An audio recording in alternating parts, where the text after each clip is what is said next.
narito na ang mga nagbabagang balita sa oras na ito.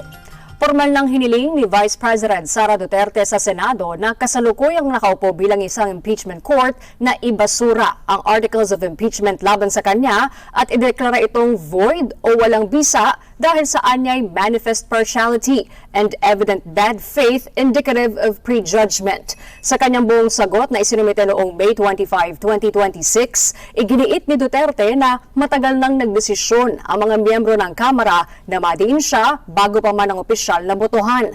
Katwiran ni Duterte, ang mga article of impeachment ay produkto ng unconstitutional usurpation of power. Ang paglilitis anya ng House panel ay isang procedural artifice upang sirain ang kanyang reputasyon sa publiko at tanging ang Senado lamang ang may mandato na litisin ang isang impeachment case. Nakatakdang simula ng impeachment trial sa July 6. Hiniling ng defense team ni dating Pangulong Rodrigo Duterte sa ICC Trial Chamber 3 na ibasura ang hiling ng prosekusyon na siyasatin ang mga gamit na nasamsam noong siya'y inaresto.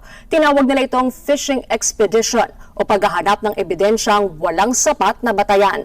Base sa mga dokumentong isinumite noong June 26, sinabi ni Lead Defense Counsel Attorney Peter Haynes na matagal nang nasa kustudiya ng ICC registry ang mga gamit, pero ngayon lang naisuriin ng prosekusyon. Nakaantala lamang umano ito sa paglilitis. Hiniling din ng depensa na magtakda ng mahigpit na deadline hanggang June 30 para sa anumang susunod na hiling ng prosekusyon. Kasalukuyan pa rin nakapiit si Duterte sa pasilidad ng ICC dahil sa mga kasong may kaugnayan sa war on drugs. At yan ang mga nagbabagang balita sa oras na ito. Ako po si Harleen Delgado. At narito na ang mga balitang dapat abangan mamaya sa TV Patrol Weekend. 17 anyos na estudyante sinaksak ng mas nakababatang kaeskwela sa Palengke sa Silang, Cavite. Robbery hold-up gang nasukol ng pulisya sa NLEX. 3 sugatan sa enkwentro.